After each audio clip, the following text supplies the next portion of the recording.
చెప్పండి. నిన్న కల్వకుంట్ల కవిత గారు, అమ్మా మీరేమన్నారు? మీరు మీ party so called carbon copy party పెట్టిండ్రు కదా, ఆ పార్టీ ఆవిర్భావ సభలో ఉన్నారు, నేను తెలంగాణ అమ్మలాగా ఇప్పటి నుంచి ఉండాలనుకుంటున్నా అంటున్నారు. అమ్మ తెలంగాణ అమ్మ అనుకోవాలనుకుంటున్న అమ్మగారు, ముందు ఈ అమ్మ బాధ చూడండి, ఈ అమ్మ బాధ ఆలకించండి,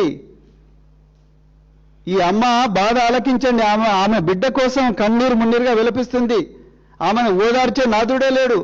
చుట్టుపక్కలంతా కూడా రాష్ట్ర ప్రభుత్వ పోలీసులు, మీరేమో రేవంత్ రెడ్డి ఇచ్చిన స్క్రిప్టు, బీజేపీ వాళ్ళు ఇచ్చిన స్క్రిప్టు కుల్లం చదివి మర మనిషిలాగా మీరు చదువుతున్నారు. మళ్ళా మా తెలంగాణ తొలి ముఖ్యమంత్రి, తెలంగాణ పోరాట యోధుడు, తెలంగాణ బాపు నామధేయుడైన కేసీఆర్ గారిని మీరు మర మనిషి అంటున్నారు. నిజంగా మర మనిషి మీరు కవిత గారు.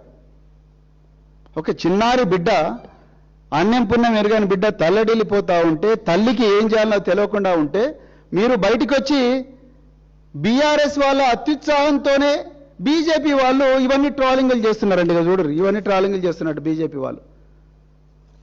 కవిత గారు దయచేసి go to the facts of the case ma'am.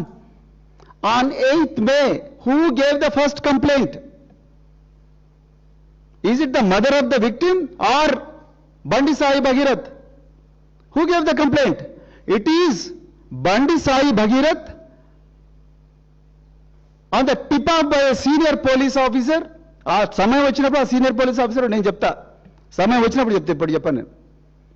On the tip of a senior police officer, this guy goes to Karimnagar police station while the mother of this child waiting for the acknowledgement of her complaint in Pet Bashirabad. This guy goes to Karimnagar two-town police station, gets a case registered. అసలు మాకు ఎట్లా తెలుస్తుందండి? ఎట్లా తెలుస్తుంది కవిత గారు? మాకు ఏం మాట్లాడుతున్నారు మీరు?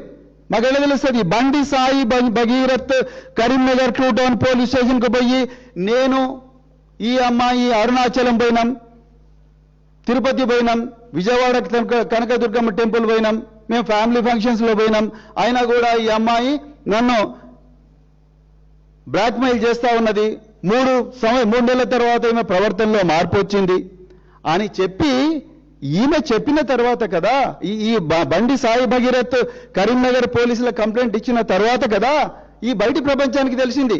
అసలు ఈ బండి సాయి భగీరథ్ అనే ఈ తురుంఖాన్ను,